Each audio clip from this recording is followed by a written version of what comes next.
मंडळी, प्रसिद्ध मराठी अभिनेत्री सुचित्रा बांदेकर यांनी पती प्रसिद्ध अभिनेते आदेश बांदेकर यांच्यासोबतचा एक धक्कादायक खुलासा केला आहे, ज्यामुळे त्यांच्या कुटुंबियांना खूपच त्रास सहन करावा लागला होता.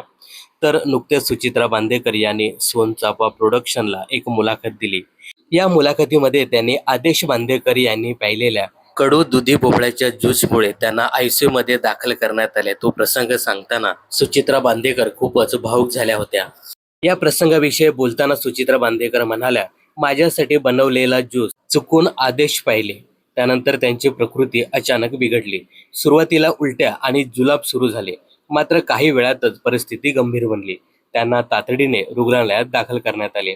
तिथे रक्ताच्या उलट्या आणि इतर गुंतागुंतीमुळे त्यांना आयसीयू मध्ये दाखल करण्यात आले. हॉस्पिटलमध्ये दाखल केल्यानंतर डॉक्टर म्हणाले, आता पुढे एक जरी रक्ताची उलटी झाली तरी परिस्थिती गंभीर होऊ शकते. त्यावेळी मी डॉक्टरांना सांगितले की आता पुढे एकही रक्ताची उलटी होणार नाही, याची आम्ही निश्चितच काळजी घेऊ. डॉक्टरांनी ही परिस्थिती अत्यंत गंभीर असल्याचं सांगितलं होतं. या कठीण परिस्थितीमध्ये स्वामींवरती श्रद्धा असल्यामुळेच आदेश बांदेकर बरे झाले, असे त्यांनी सांगितलं.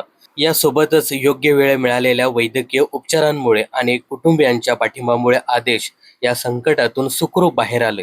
हा प्रसंग आजही आठवला की अंगावरती शहारा येतो, असं यावेळी सुचित्रा बांदेकर यांनी दिलेल्या मुलाखतीत सांगितलं.